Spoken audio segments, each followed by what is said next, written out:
Good morning, good afternoon, and good evening. My name is Simos Zenios, and I am the Associate Director of the UCLA Stavros Niarchos Foundation Center for the Study of Hellenic Culture. I am delighted to welcome you to today's event, which is co-sponsored by the Embassy of Greece in the United States, and it is offered in celebration of National Poetry Month. We have had the pleasure of co-sponsoring several events with the Embassy over the past few years, but this annual lecture series on Greek poetry is one that we hold to be very special. I would like to take this opportunity to warmly thank Her Excellency Alexandra Papadopoulou, Ambassador of Greece to the United States, and Connie Mourtoupalas, Cultural Attaché, for their collaboration and support. We celebrate today and reflect on the work of Yannis Ritsos, the author who was heralded by Luis Aragon as the greatest poet of our age. And Ritsos was indeed a poet of his age. His first collection, Tracteur, appeared in 1934. His last, Αργά, πολύ αργά μέσα στη νύχτα, was published in 1991. For almost 60 years, the better part of the 20th century, his voice accompanied the struggles for equality, dignity, and justice in Greece and the world in general. He didn't write from afar. Instead, he created his work within these struggles, persecuted, imprisoned, and at great personal risk. The lecture today, offered by our distinguished speaker, Dr. John Kittmer, will guide us through the work that Ritsos created in defiant response to the 1967-1974 dictatorship in Greece. The talk is accompanied by recorded readings of Ritsos' poetry. I want to express my gratitude to the immensely talented Stelios Minas and the acclaimed film director Tassos Boulmetis for producing these readings. You can access a handout with these poems that will be read today, accompanied by English translations, by following the link that is copied in the chat. Now, before proceeding to today's events, some housekeeping details. Please keep your microphones muted for the duration of the lecture and the recordings.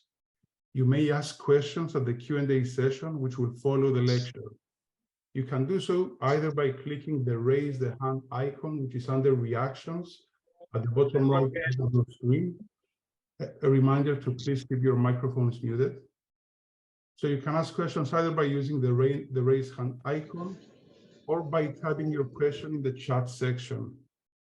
We will begin today with listening some of these poems. The first two will be Τάφη των προγόνων μας and Άγνωστο όργανο. If you have already downloaded the handout, you can find the Greek text on page 1 of the handout and the English translations titled The Tomb of Our Ancestors and Unfamiliar Instrument can be found on page 4. After the readings, Her Excellency Alexandra Papadopoulou will take the screen floor to offer some opening remarks.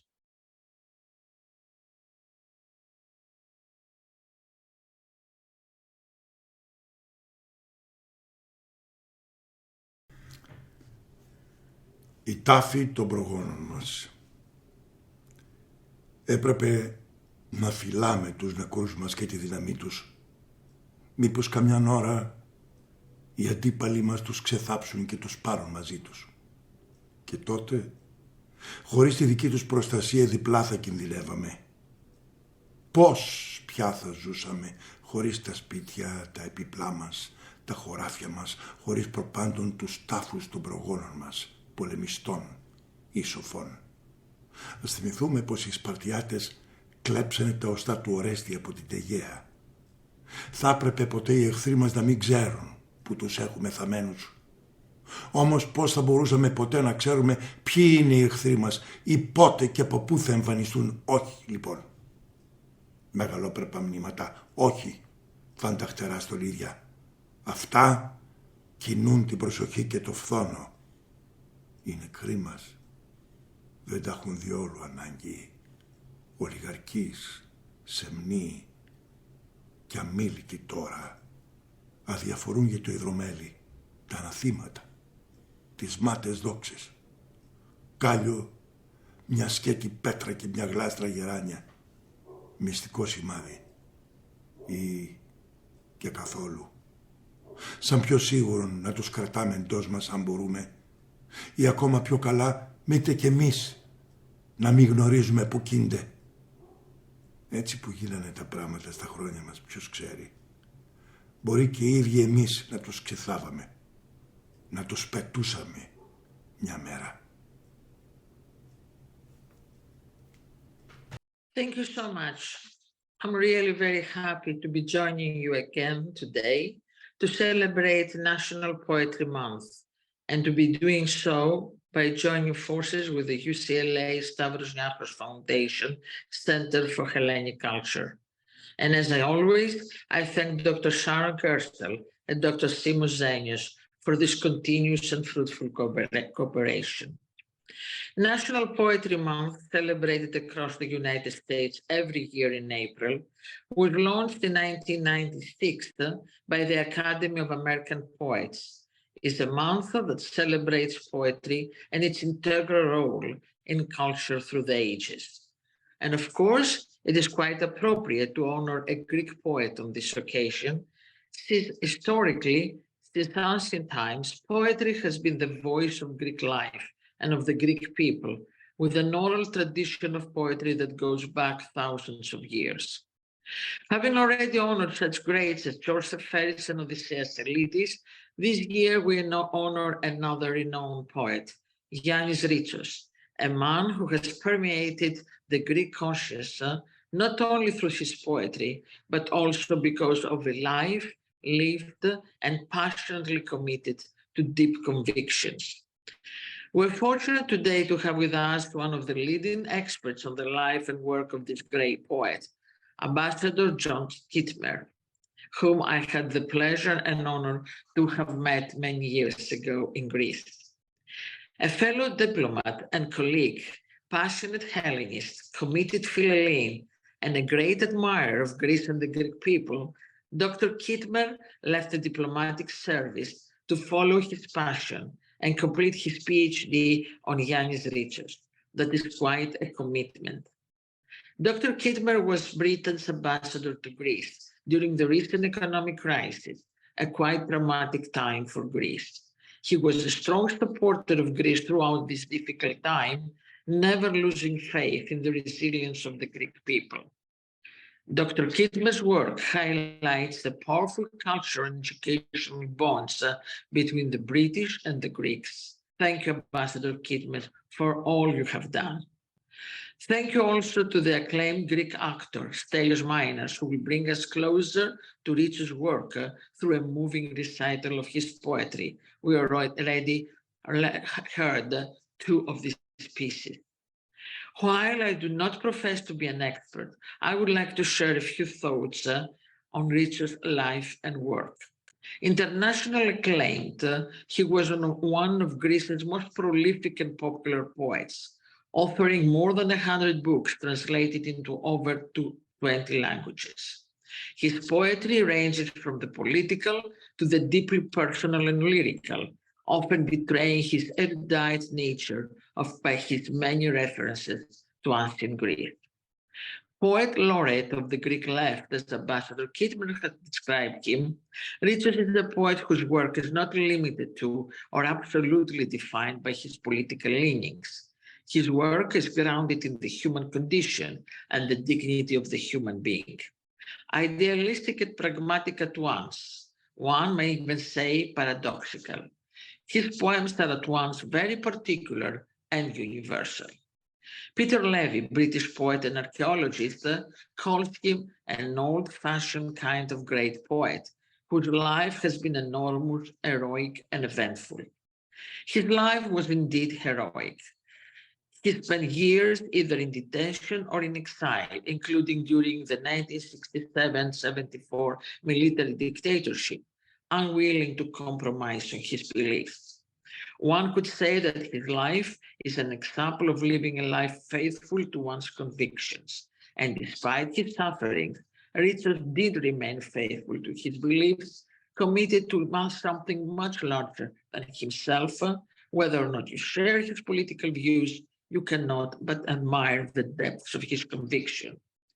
His poetry is in many ways witness to historical and political events in Greek history, so much so that one might view his poetry as testimony. It often records even the smallest moments, leaving out no detail of his experiences, preserving moments that would otherwise be forgotten. It is because of poetry and written testimonies like Ritsos's that such experiences are preserved and passed on to the collective consciousness, standing as witness, offering perspectives that are uniquely individual, yet affect all of us.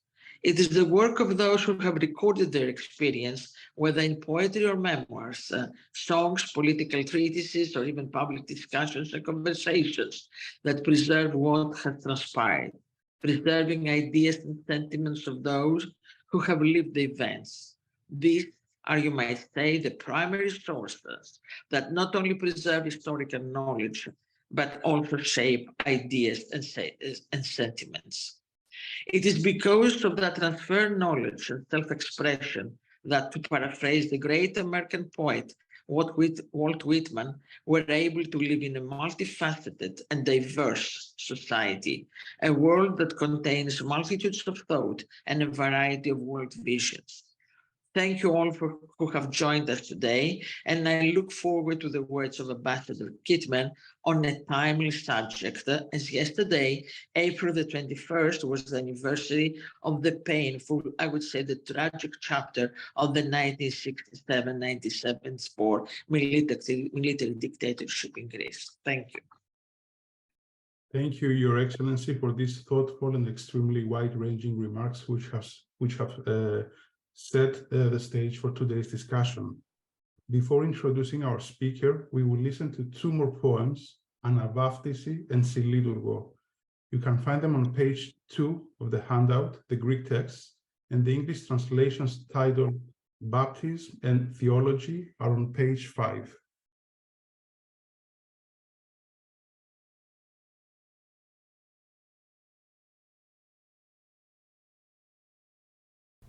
Αναβάφτιση. Λόγια φτωχά βαφτίζονται στην πίκρα και στο κλάιμα.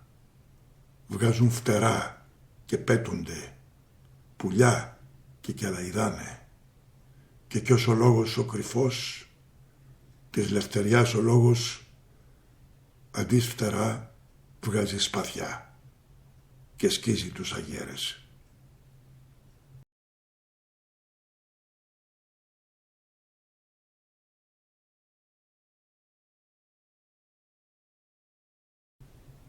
Σιλίτουργο. Κάτω από τις λεύκες συντροφιά, πουλιά και καπετάνι, Σιλίτουργο αρχινήσανε με τον καινούριο Μάη. Τα φύλλα φέγγουνε κεριά στα λόνι της πατρίδας και ένας αητός από ψηλά διαβάζει το Βαγγέλιο. Now, with the words of Ritsos and the voice of Stelios Minas still resounding in our minds and our ears, we proceed to today's lecture. It is indeed an honor and a true joy to introduce today's speaker, Dr. John Kittmer. Dr. Kittmer fell in love with Greece and the Greeks in his teenage years when he was learning ancient Greek and making also his first steps in modern Greek at school. That was also when he was able to visit the country for the first time. He went on to study classics at Cambridge and then did research in classical Greek drama at Oxford, while also teaching undergraduates. After leaving Oxford, and as Your Excellency already mentioned, he had a professional career as a civil servant and diplomat, which culminated in 4 years as British ambassador to Greece from January 2013 to December 2016. He obtained a Master in Modern Greek Studies from the University of London in 2007 and a PhD in Modern Greek Literature with a thesis on today's poet, Yannis Ritsos, from King's College London in 2019. For the last few years, Dr. Kittmer has been chair of the Anglo-Hellenic League and the Gilbert Murray Trust. He is a member of the board of the Okeanis Eco-Tankers. He is working on several book projects about Ritsos and Kavafi. In March of this year, he joined the publisher of Blood Aches Books introducing David Harsen's new versions of Ritsos, A Broken Man in Flowers. The link for the book and the publisher is provided in the chat. He is also a keen mountain walker. He has written about walking in Greece. He writes and keeps a blog about what he calls Anglo-Hellenic stuff, the marvelously titled Antapokrisis or Correspondences. I warmly recommend that you visit the site. Dr. Kittmer's voice, as you will find out today, is deeply personal and yet manages to include the reader or the listener in its word. You can find the link copied in the chat. The title of Dr. Kittmer's talk today is From the Tip of My Little Finger, A River Flows, Yannis Ritsos' Response to Dictatorship, 1967-1970. Please join me in giving a warm welcome to Dr. John Kittmer. Thank you so much for that. Before I start my formal introduction, let me share my screen. Good. I think that has worked. That's always the first hurdle. So first hurdle done. Your Excellency, dear Alexandra, Dr. Zenios, Professor Gerstel, ladies and gentlemen, thank you for the kind words of introduction and for your attendance today. It's a huge pleasure and honor to be here talking about Ritsos, a poet who has preoccupied me, obsessed me, I think, in one way or another for 25 years. As the ambassador has pertinently and kindly summarized, I gave up my diplomatic career to finish my PhD on Ritsos. I gave up my career 6 years ago. I have to say, I have not yet regretted it. I am still enjoying Ritsos, as I hope will be apparent today. The picture that I've put up on the first slide here is a pretty rare picture. This is Ritsos during the years of the talk that I'm going to make, probably in 1969. He's at home. I think he's in the bedroom at the back of the house where he used to work and read and write. It's a kind of illegal photograph because somehow one of his French admirers and friends managed to get into the house. We'll say a little bit more about these strange circumstances of Ritsos's house arrest, but this is a very unusual photo of the poet. And note, he hasn't yet grown the beard that he assumed towards the end of the dictatorship. Well, in these days of Zoom, it can often be a bit mysterious as to where speakers actually are speaking from. And I want to say just a little bit as a sort of light-hearted introduction to my subject about where I am. So you find me on the northeast coast of England in Yorkshire. It's a place called Scarborough. This is a fishing port and a seaside resort. And you'll see from the pictures I put up, in some ways, it rather resembles Monemvasia in southeast Greece, where Ritsos was born and lies buried. Scarborough, like Monemvasia, was founded on a great headland in the Neolithic. We also have Roman and, of course, lots of medieval remains. It holds, as does Monemvasia, a mighty castle and the still living remains of a great medieval church. Had Ritsos ever come to Scarborough, I think he would have enjoyed the views and colours of our Eastern Sea and the rising sun, as he did in his childhood at Monemvasia. And these words I'm going to quote in both languages, I think are relevant here in Scarborough as in Monemvasia. Χρώματα πρωινά διαλυμένα στο νερό, πυρκαγιές δειλινών στους ώμους των γλάρων και πάνω από τον ύπνο της πέτρας, μετέωρο, κατάφωτο, ασίγαστο, to tragudi tis thalasas. Morning colors dissolved in the water, fires of dusk on the shoulders of gulls, and above the sleep of the rock, on high, all bright, unquenched, the song of the sea. These lines come from To Emvatirio tu Okeanu, The March of the Ocean, a poem Ritsos wrote in 3940. And mostly it's reminiscences of Ritsos's childhood.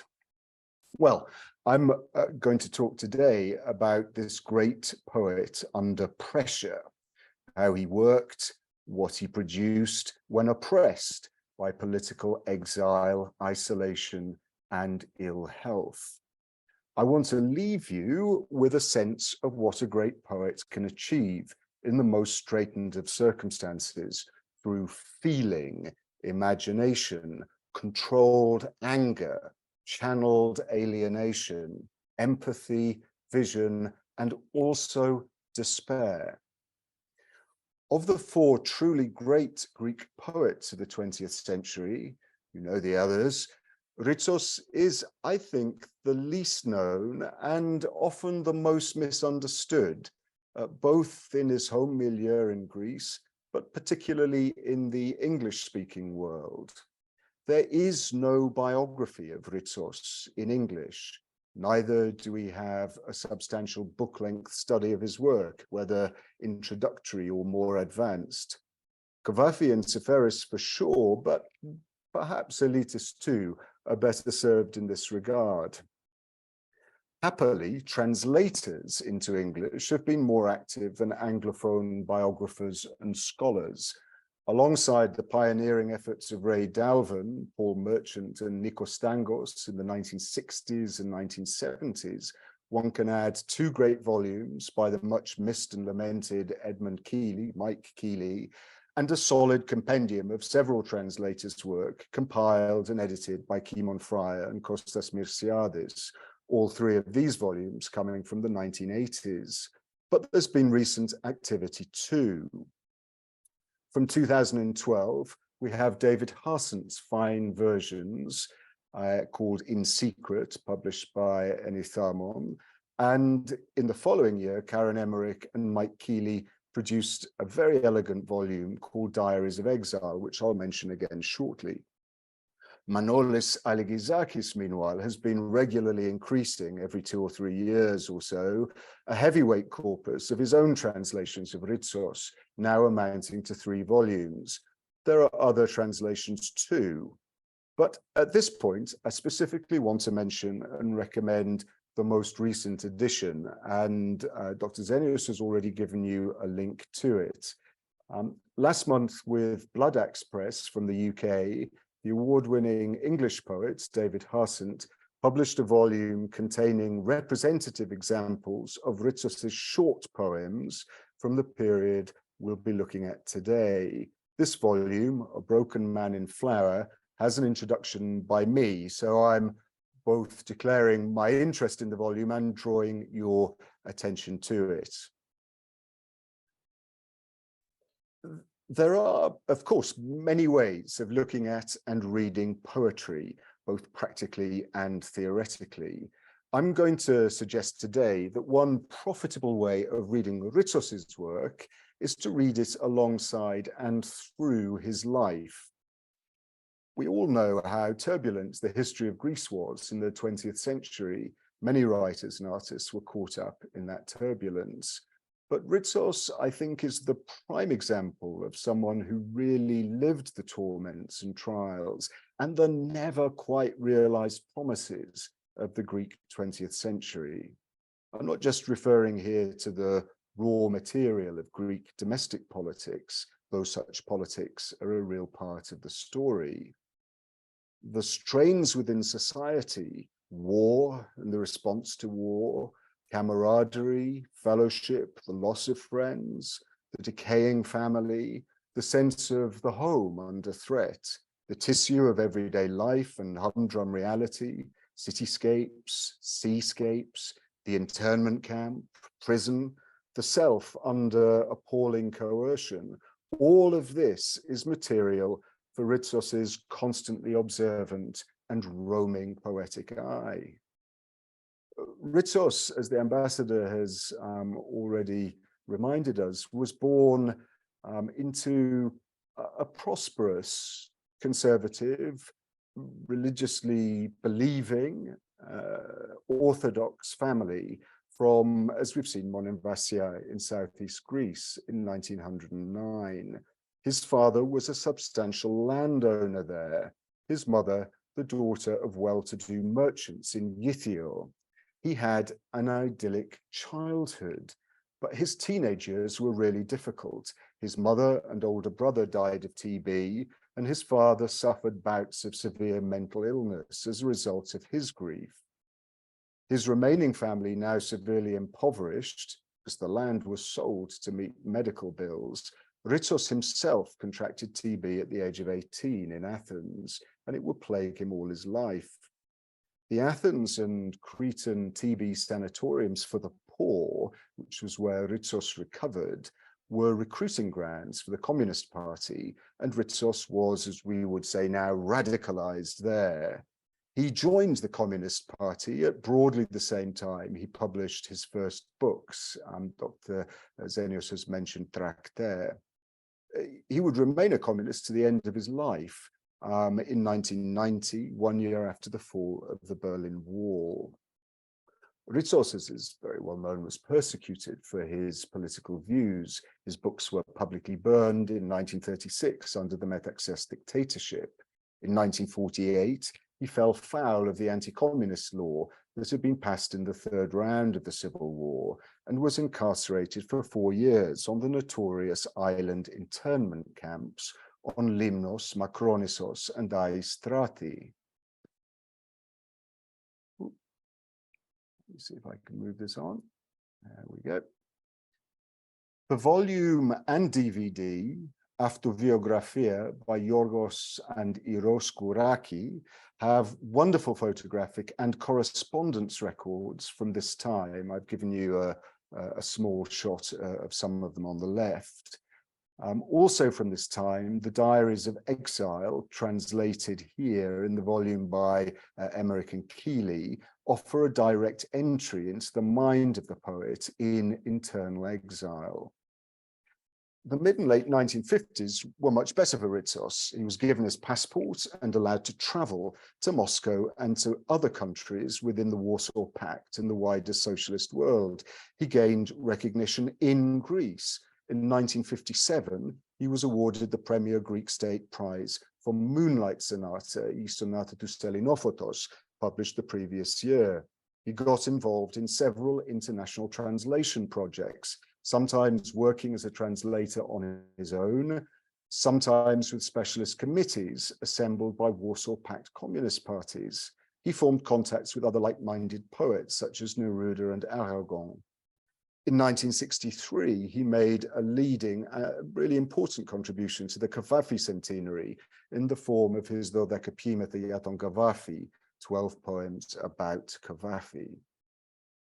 Despite increasing acceptance in these years, as a man closely involved in the domestic and international political scenes, Ritsos was not surprised by the events of April 1967. We perhaps shouldn't forget that in 1964, he himself had stood as a candidate for either the United Democratic Left in the general election of that year. He followed politics really, really closely.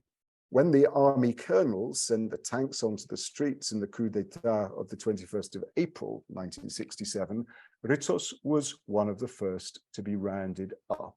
He'd got his bags packed. He knew what to expect. This is the heart of what we're going to talk about.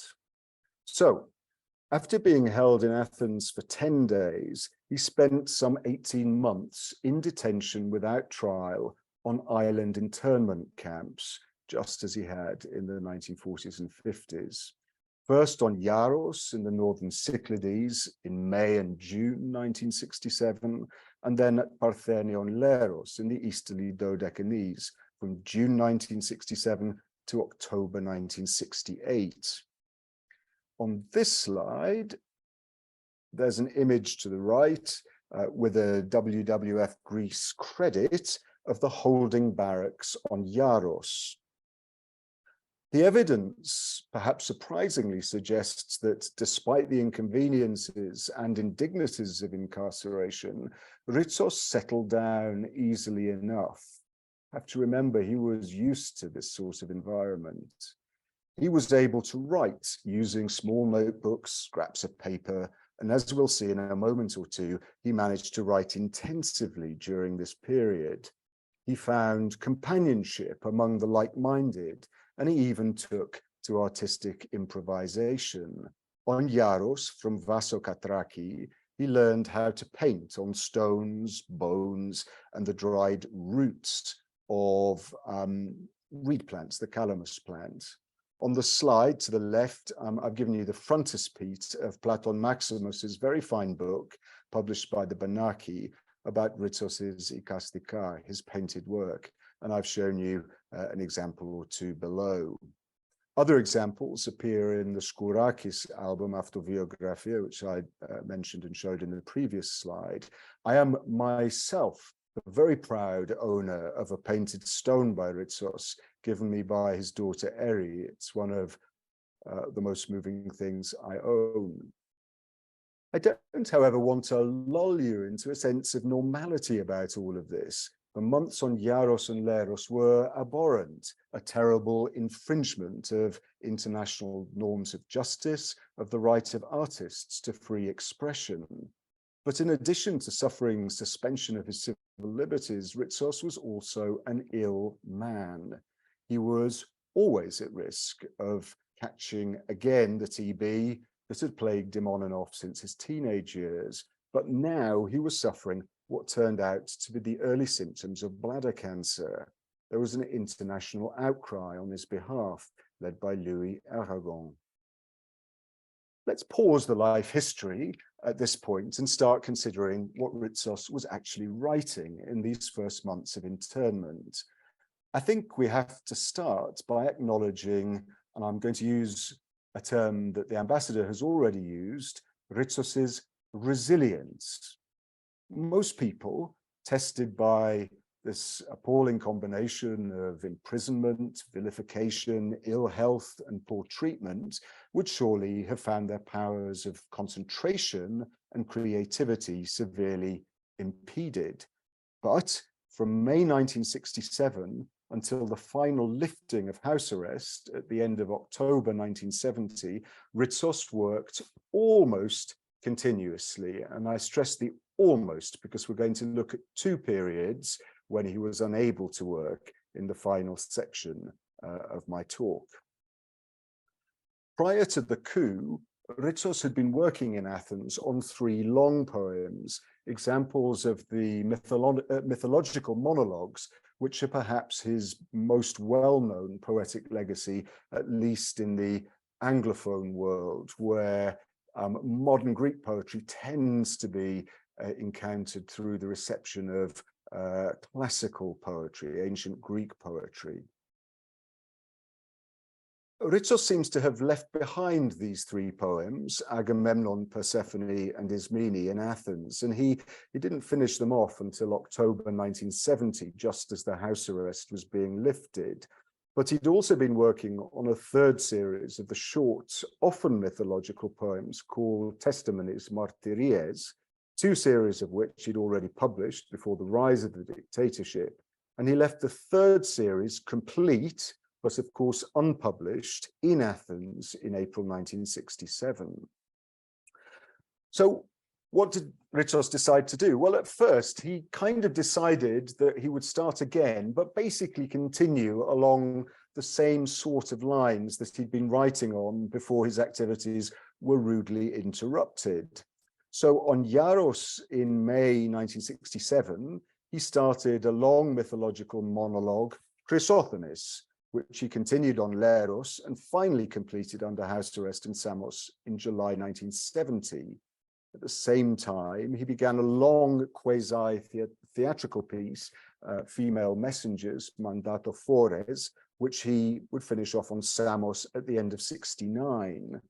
On Leros, he also initiated the composition of the monologue Ajax, which occupied him on and off from August 1967 until January 1969 on Samos.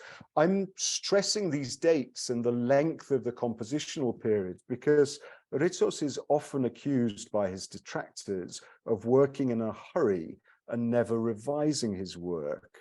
That's untrue, generally speaking, and the composition history of these monologues shows it to be specifically untrue.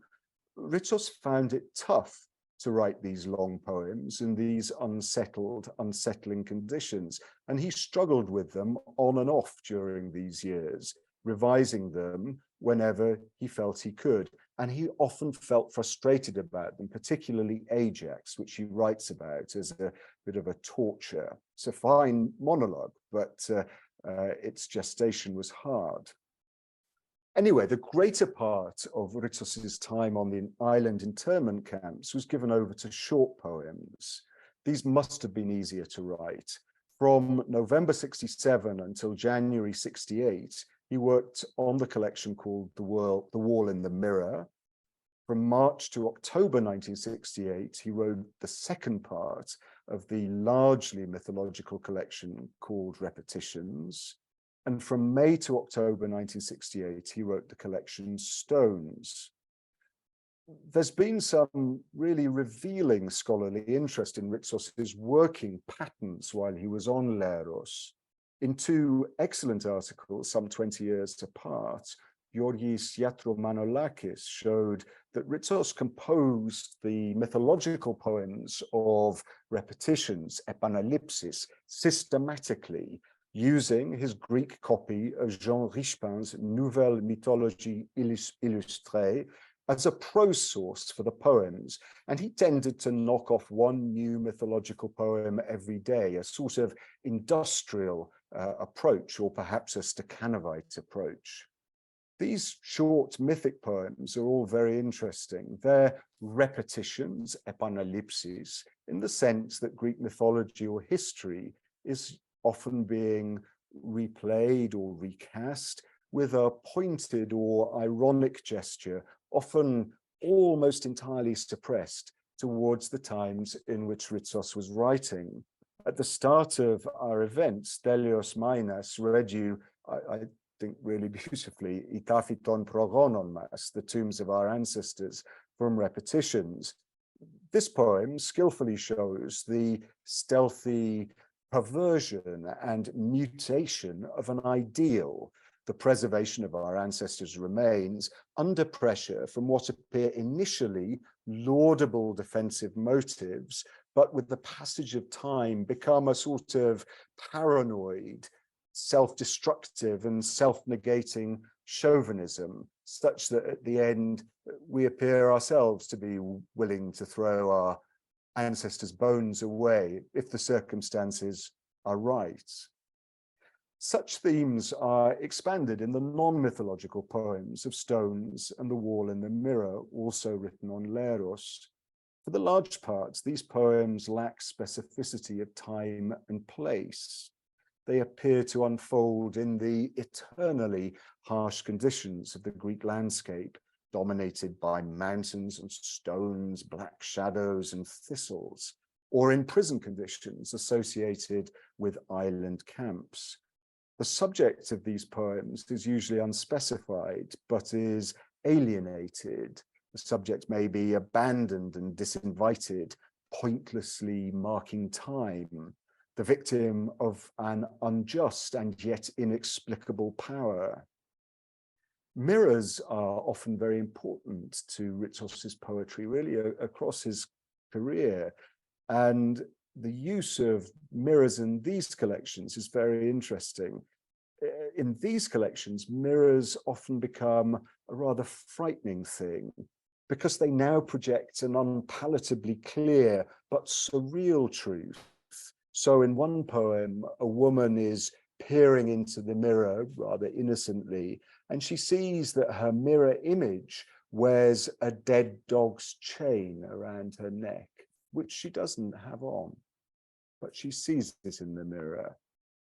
In an environment where all state news has become empty of content because of logocracia, because of censorship, silence, Ritsos tells us, may be the subject's only countervailing weapon, the only instrument of resistance. So the insufficiency of language, of poetry, also becomes one of Ritsos's themes in these years. In Agnos Dorgano, which you heard also at the start, read by Stelios from Otikos Mesas ston Kathrefti, The Wall in the Mirror, the subject has fallen out of love with slogans and symbols. This looks just like an off-the-cuff comment, but in fact we know from several other sources, including Ritsos's own commentaries on his own work, that he disliked the degeneration of political poetry into slogans. He knew the difference between synthemata and poesie, slogans and poetry. And he also disliked the false metaphysics, as he saw it, of symbolism.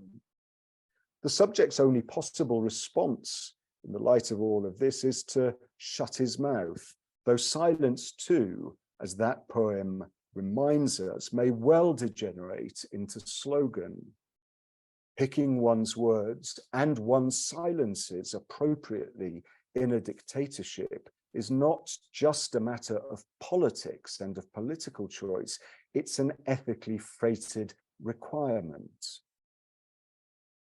All this work, produced on Yaros and Leros under the toughest of conditions, was done despite Ritsos having no expectation of publication. On grasping power, the colonels had placed Ritsos's entire oeuvre, the apando of Ritsos, on the index of prescribed books. His existing work couldn't be bought or sold, consulted in public libraries, or even talked about. In addition, preventive censorship had been established, making it impossible for Ritsos to publish any new work. And yet, Ritsos's response to dictatorial censorship was simple. He kept going. So let's return again to Ritsos's life. As we've seen, the summer of 1968 saw Ritsos increasingly ill. And in August of that year, the junta finally allowed him to go to Athens for hospital treatment. Astonishingly, they sent him back to Leros scarcely a month later, but that month, September 1968, proved unbelievably creative. At this time, Ritsos' friend, the composer and former Vouleftist, the former MP, Mikis Theodorakis, was also in exile, along with his family under house arrest in the remote mountain village of Zatouna in Western Arcadia. Theodorakis' settings of Ritsos' Epitaphios Nouromiosini had increased the fame of poet and composer alike. Mikis now conceived a daring plan. Using a trusted intermediary, he managed to get word to Ritsos in prison on Leros in September 1968 that he wanted him to write him a poem of resistance, something, in Theodorakis' words, that was simple, austere, aplo, lito, so he could set it to music. Well, Ritsos began at once. He'd just come back from cancer treatment, but he began at once. On a single day, the 16th of September 1968, he drafted 16 of what would eventually become the 18 Tragoda της Πικρής Πατρίδας, the 18 short songs of the bitter homeland. The final two poems were completed on, on Samos in May 1970. These poems are quite unlike anything that Ritsos had been writing at this time on Leros or before that on Yaros. And the reason for this is very simple. Ritsos did what Mikis asked him to do. He wrote something simple and austere, poetry that resonates, that vibrates with the spirit of resistance. Think about it, the man was ill. he got this scarcely believable message from his friend, and yet he responded to it. That the humility of Ritsos's response to his friend's request is, I think, astonishing. And Ritsos knew what would work. He knew, of course, how Mikis had looked at the whole of Epitaphios and Romeosini and pared those two long poems down so that he could set fragments to music. But Ritsos also knew how several of his simple metrical lyrics that he'd written in the 1920s had acquired a new life in the 1960s under the work of the composer, the popular composer Spilios Mendis. Think of Giovanna and her singing of Nerantia or Pagotatsis, both of them Ritsos lyrics that Ritsos had written in the 20s and given to Mendis to set to music. So Ritsos was experienced on this. And what he did in September 1968, mostly on this single day, was to write a set of immortal poems, strictly metrical, but without consistent end rhymes. Each poem consists of a single stanza with 4 lines patterned in the pentatekasyllabos, the 15-syllable meter of traditional folk song, just as Epitaphios had been, but without the end rhymes of Epitaphios. The poems draw on Greek history and Greek culture in a way that the other poems he'd been writing at this time didn't. They urge the Greek people to seize back their freedom, biding their time when necessary. So you get ballads of the Byzantine borderlands, motifs of popular religion, legends of the Kleft's resistance to the Ottomans. You get clear references to Ritsos's 2 great poems of the resistance, I Kiraton Ambellion and Romeosini. All of this become relevant sources for new poems, and all are transformed by Ritsos's retelling. Stelios has read you already 2 of the 18 short songs, the Anavaftisi and Siliturgo, and we've also shown you David Harsent's versions of these 2 poems. These are versions, not strict literal translations. You can find the full set of them in David Harsent's A Broken Man in Flower. In the first song, language is baptized in bitterness. But this language, itself a secret language, takes flight and becomes the language of liberty, wielding a sword in place of wings. The 9th song mixes language of camaraderie, the left's wartime resistance to the Nazis, with religious and popular tropes, recalling also the legend of Ienis Akritas. A great deal is held in a very little structure, a very small structure. All 18 song poems offer taut, rather crystal-like structures in which pared down economical language turns out to be resonant with layers of embedded meaning. They all really gracefully perform heavy lifting. In September 1968, Ritsos could not get these poems to Mikis, but in 1971, 1972, he managed to do so. And my friend, the great Maria de Livoria, delivered them personally by hand to Mikis, who was now in exile in Paris. The rest, as we say, is history. And this slide is simply to remind you that the first full performance of Theodorakis's great setting took place in London at the Royal Albert Hall in January 1973, proving an instant hit. So this was, I think, an interlude in Ritsos's writing at this time, but a very important one. We come now to the final stage of Ritsos's incarceration under the dictatorship.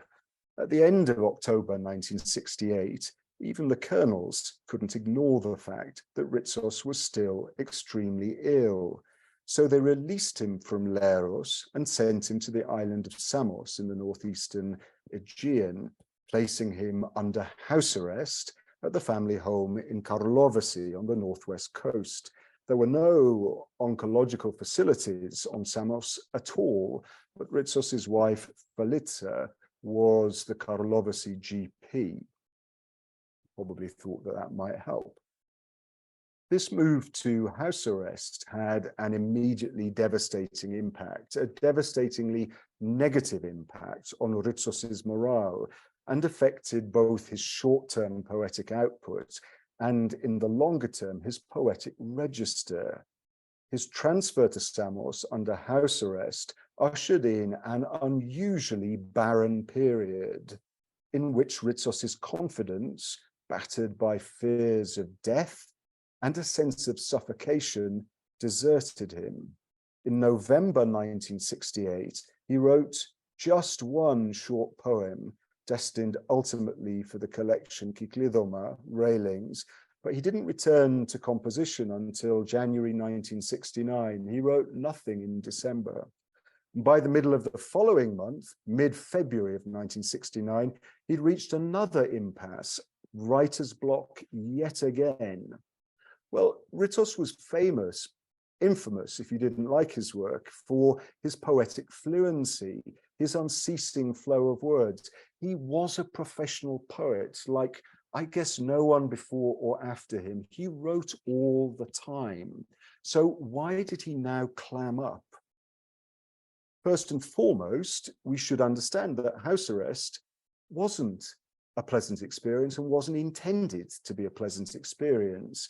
It was a pretty vicious administrative technique by which the dictators pressurized their political opponents. Major politicians like George Papandreou and Panayotis Kanelopoulos, recalcitrant newspaper owners like Helen Vlachou, artists like Theodorakis, as we've already mentioned, were subject to differing degrees of house arrest. Victims were usually locked up at home and unable to receive visitors. Outside, policemen kept watch day and night. In some cases, though not in Ritsos' case, security agents were posted inside to follow and torment the victim, even within the home. We do know that the policeman came into Felica's surgery posing as her patient to annoy her, to discombobulate her and Ritsos. So a sense of isolation could be total. When I was working in the Ritsos archive, the papers are almost all of them held at the Banaki Museum in Kifisia, the Delta House in Kifisia. I had the good fortune to stumble upon a letter written by Ritsos to his publisher, Nana Kalyanesi of Kedros fame, written on the 2nd of April, 1969. Now I have a photograph here for you, bottom middle, of Ritsos and Kalyanesi from, I'm fairly sure, the 1960s, and I suspect quite close to the arrival of the dictatorship, but they're having a good time and they're happy. So it's clearly not the period of the dictatorship itself. The letter that I found, the letter of the 2nd of April, 1969, had been catalogued by the great archivist of the archive, Angeliki Koti, and I've subsequently found one or two oblique references to it by other scholars, so it has been read, but I don't think it's ever been published in Greek. It's a hugely important letter for understanding Ritsos' response to house arrest, and Ritsos' estate, in the form of Ritsos' daughter Eri, gave us permission to publish this letter in full, in English translation, in A Broken Man in Flower. So you can find the full text of the letter, including its postscripts, in the Harsent Kittmer Ritsos volume. I'm going to read you a brief extract. It's a very long letter, but I want to read you a brief extract because it tells you something of what Ritsos was actually going through. He says, he writes, "Let me tell you something of my inner life. I'm not allowed to see anyone. I speak to no one. No one dares to come and see me. Every so often the authorities harass me. 3 days after my arrival on Samos, they checked up on me. They called me to Gendarmerie HQ, then to Army HQ, threats. Then they sent me a piece of paper so I could certify that they checked up on me. Then they notified me by phone that I'm forbidden to move around. Then again by phone that I must seek permission for my every movement.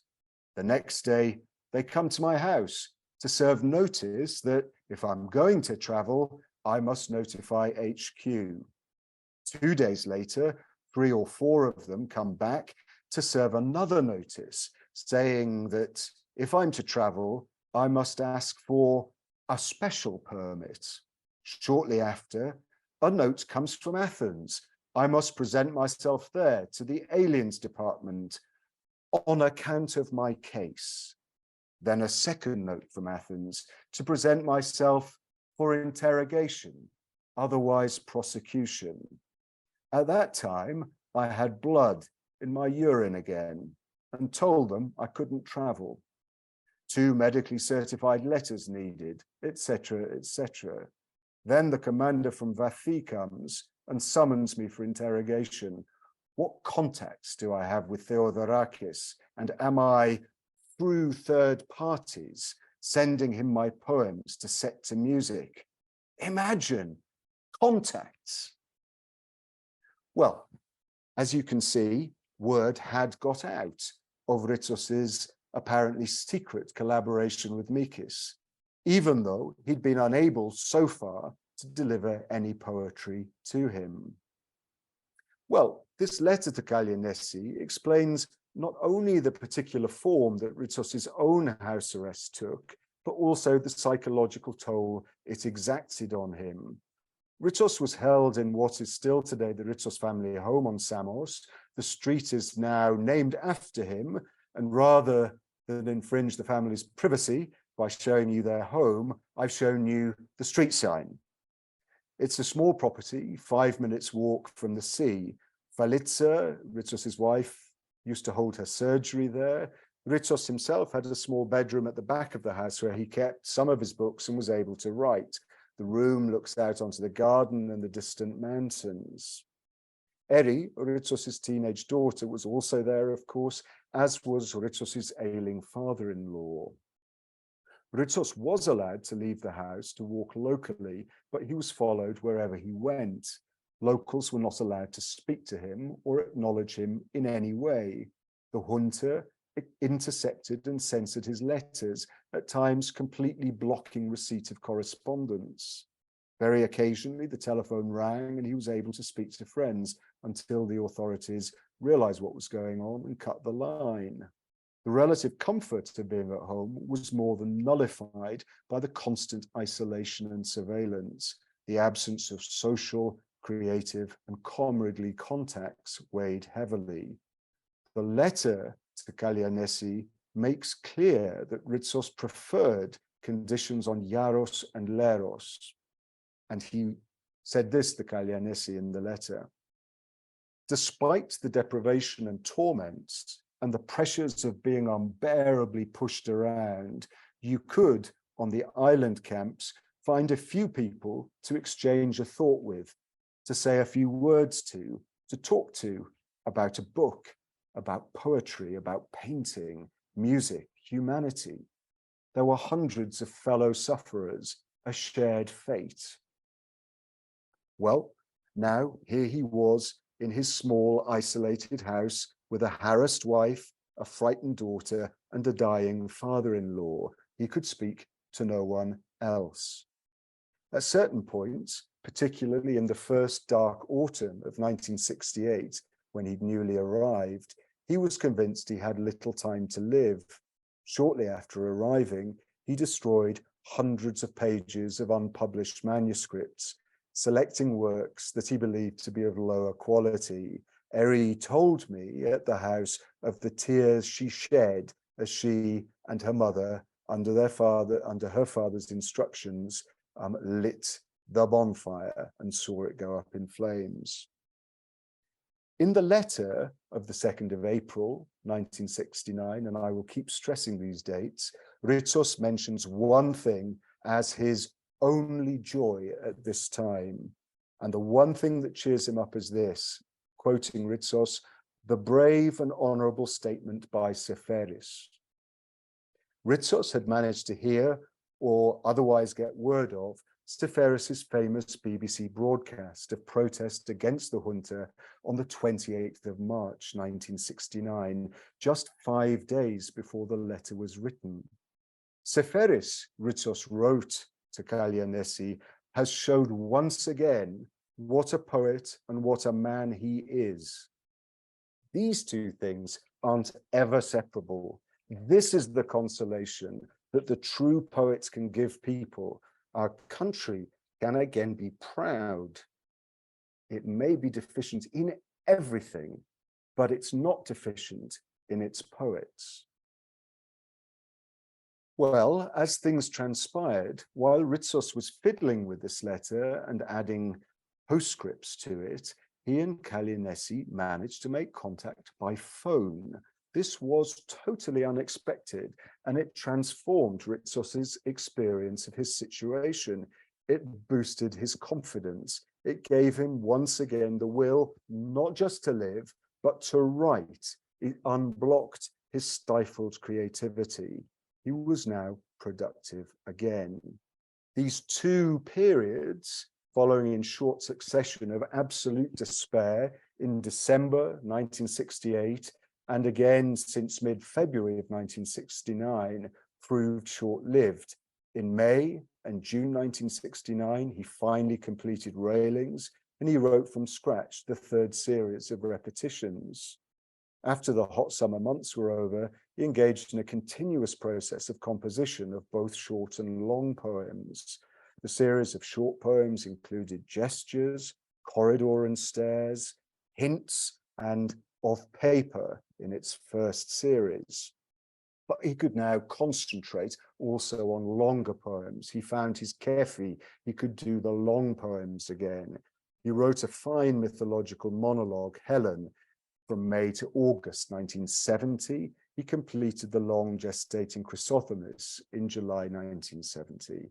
But he also wrote two virtuoso pieces in a very different style, the quasi-theatrical The Annihilation of Milos, which he did from September to November of 1969, which examines war and genocide from the perspective of women and orphans, while the sui generis poem, the Net Dodicti, which he knocked off between August and September 1970, is a sort of extension of the themes of the short poems.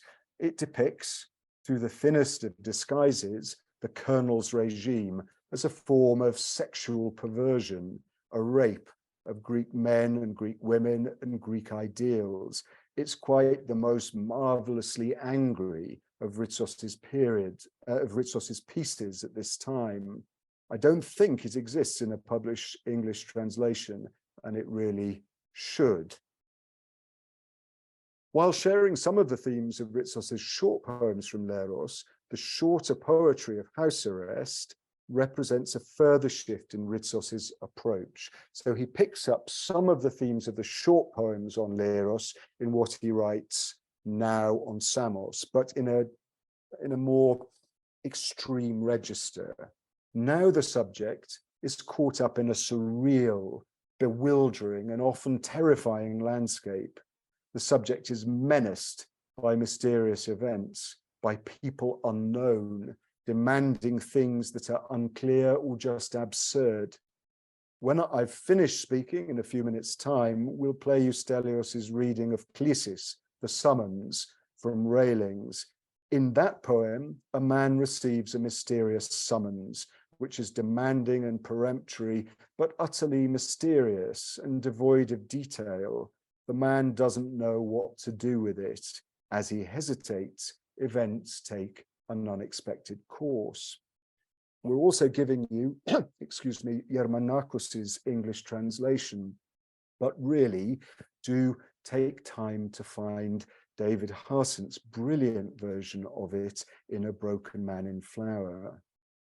Throughout these short poems written on Samos, you can find other examples where unknown and unnamed forces act against the subject's interest, spreading fear, causing suffocating claustrophobia and inertia and paralysis. But the poems, these very dark poems, suggest an even deeper malaise. Surrounded and oppressed by the inexplicable and the pointless, the subject starts to fear a loss of his own identity. Meaning is leaching out of life. Experience attenuates, reducing the subject to indifference or paralysis. Death hovers in traps around every corner. It's both banal and terrifying. Stelios will also read you Metamphiesis, Masquerade, from Gestures, in which the subject, who closely resembles Ritsos himself, is agonizing about which mask to put on. Identity has become a matter of pretense, a dangerous game of apparently self-serving choice. These are all, I think, truly great poems, the culmination of Ritsos's response to the absurdity and menace of the dictatorship.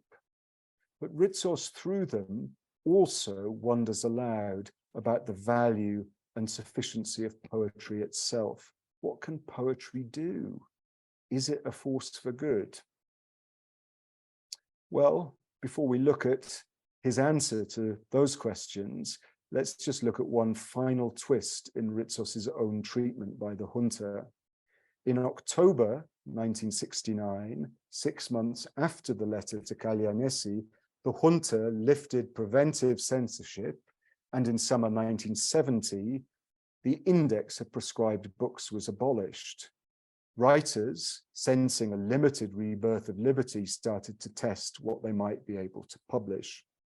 In January 1970, when he was still under house arrest, Ritsos was allowed to go to Athens to seek permission from the junta to travel to the Poetry International Festival in London that year. The photo of him on this slide, the one to the left in front of the statue head of Apollo, is Ritsos in Athens in January 1970. It was in the possession of Kimon Fryer, who clearly met him in Athens at that time. He'd had an invitation from Ted Hughes, which had been kicking around for some time. And there's a very, very interesting correspondence, which I don't have the time today to talk to you about Ritsos preparing the organizers of that festival with suitable poems for translation.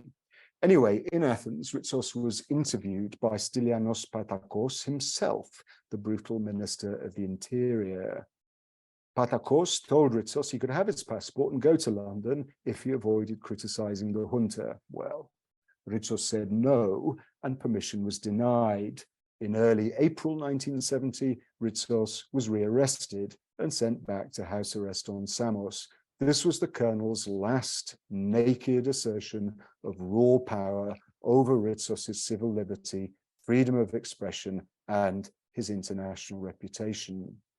He remained under confinement until November of that year, November 1970. His health was getting worse all the time, and the junta was finally forced to lift the house arrest definitively and allow Ritsos to return to Athens for emergency surgery in December 1970, which saved his life. Next year, 1971, Ritsos began publishing again, influencing a new generation of poets and creating a new generation of admirers. Well, coming to conclusions. Given the complexity of his experience of the dictatorship and the conditions under which he was held, it's right, I think, that our final sense of Ritsos's reflections in these years on the power and force of poetry should be somewhat ambiguous.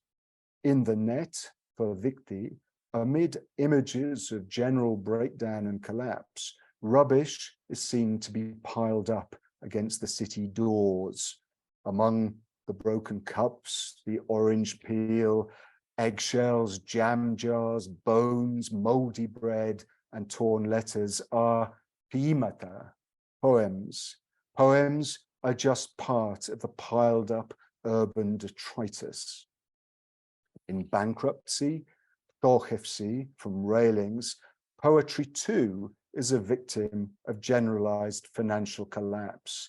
Poetry has shut up shop from top to bottom. In Imoni Perifania, translated by David Harsent as Badge of Honor from the same collection, Railings, the subject, probably the poet himself, sits at his desk working with a broken stone in my mouth. These are very gloomy images about the impact of poetry, and we're unlikely, I think, as Ritsos' readers to accept them. As I've said, they do also compete with more positive images elsewhere in the poems of this period, not least in the 18 short songs. Most readers, I think, are likely to conclude that throughout these poems, considering them as a whole, Ritsos has succeeded in finely and with great innovation crafting a highly nuanced, often paradoxical language for displaying both the oppression and the resistance of the human spirit to conditions of menacing, absurd dictatorship. Ritsos' tomb in Monemvasia, here it is, takes as its epitaph the poem Testament, Hypotheki, slightly occluded by the vegetation on the grave, but I hope that Greek readers can see and read it. As you can see, this poem does project an optimistic view of poetry. This is the sole poem that Ritsos was able to write in the dark month of March 1969. Its date of composition is highly significant. Ritsos wrote it 2 days after Seferis's BBC broadcast and 3 days before his letter to Kallianesi. It suggests to me that Seferis's statement was genuinely therapeutic for Ritsos, and that the therapy continued in the letter to Kallianesi, itself, of course, a cri de coeur. Strengthened by Seferis's words and the warm idea of his friendship with Kallianesi, Ritsos dug into some of his deepest reserves to assert the world-fashioning creativity of poetry. I think these lines are very moving. So, I write a verse, I write the world. I exist, the world exists. A river flows from the tip of my little finger. Through that river, Ritsos laid his claim to the Greece of the Metapolitevsi, the Greece of democratic renewal. Thank you. Thank you, Dr. Kittmer, for this incredibly rich and very interesting presentation of Ritsos' response to the dictatorship, which I'm sure has given us many things to think about, but also to talk with you at the Q&A, which will follow in a few minutes, because first, as you already mentioned, we will hear one last set of readings by Stelios Minas of the poems Metamphiesis and Klissis. I will project them on the screen, and you can find the Greek text on page 3 of the handout, and you can find the English translations titled Masquerade and Summons on page 6 of the handout.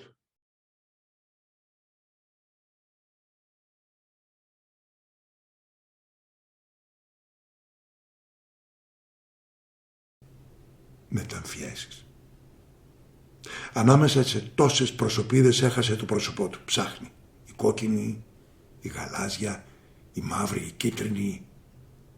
Και εκείνη με νεξεδένια, με πουλιές χρυσές γύρω στο στόμα και στα μάτια. Και αυτή με τη μακριά παράτολμη γενιάδα. Στα 10 του χρόνια την είχε φορέσει. Το πήγαινε. Και επαληθεύτηκε σχεδόν στο ακέρο. Ύστερα από 50 τόσα χρόνια. Η άλλη άσπρη από γύψο, με κούφια μάτια, με μύτη κομμένη, σαν να παρασταίνει τάχα το θάνατό του. Το ξεκούραζε. Συχνά τη φορούσε. Μονάχα εκείνη η υγρασία του γύψου και η λεπτότατη σκόνη. Φοβόταν μη και κολλήσει στο δέρμα του. Αυτή πραγματικά το πρόσωπό του. Εκεί στον τοίχο. Να την καραμασμένη. Της πήγε ανάμεσα στα δόντια το ναυτικό τσιμπούκι, της φοράει στα μάτια τα γυαλιά του ηλίου. Βλέμμα βαθύ, τυφλό, τον κοιτάζει κατάματα, τον ενθαρρύνει σε μια καινούρια εκλογή. Κόκκινη πάλι, κίτρινη, γαλάζια.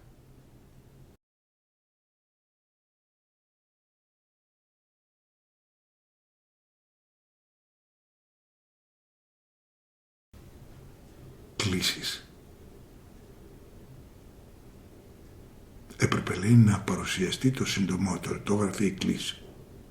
Πού, πότε, σε ποιον, για ποια εξέταση. Το συντομότερο, λέει. Κοίταξε το χαρτί από την άλλη. Τίποτα. Το ξανακοίταξε.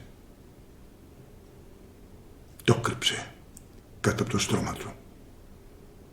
Το πήρε πάλι. Το χώσε μέσα στο ντουλάπι. Ύστερα το κρύψε στη χαραμάδα του πατώματος. Το μεσημέρι έκλεισε τα παντζούρια, κλείδωσε την πόρτα, μπήκε στην κρεβατοκάμαρα, έριξε μια λαθρέα ματιά μες στον καθρέφτη, πίσω από την κουρτίνα. Έβγαλε το χαρτί. Μπήκε σιγά στο λουτρό. Το ξέσκησε μικρά κομμάτια. Το ρίξε στη λεκάνη. Όπως ανέβαζε το χέρι του να βρει την αλυσίδα, ο πρώτος κρανοφόρος του σφίξε τα δάχτυλα. Οι άλλοι δυο τον κρατούσαν από τους ώμους. Please join me in giving a warm applause to Dr. Kittmer for this talk and for his generous thoughts during the Q&A. We are very appreciative, and I didn't read them all, but you can also have a look at them, like very praising comments in the chat, which we will save and pass on to you. I would like to thank once again Ambassador Papadopoulou and the Embassy of Greece in the United States for their support and collaboration on these and many other events that promote Greek letters and culture beyond the national borders. And of course, I would like to thank all of you for attending today's event. You can find more information about our programming and upcoming events on our website, and we provide the link in the chat. We do hope that we will be able to welcome you in the future. Thank you all again, and have a nice weekend. Thank you very much. Thank you.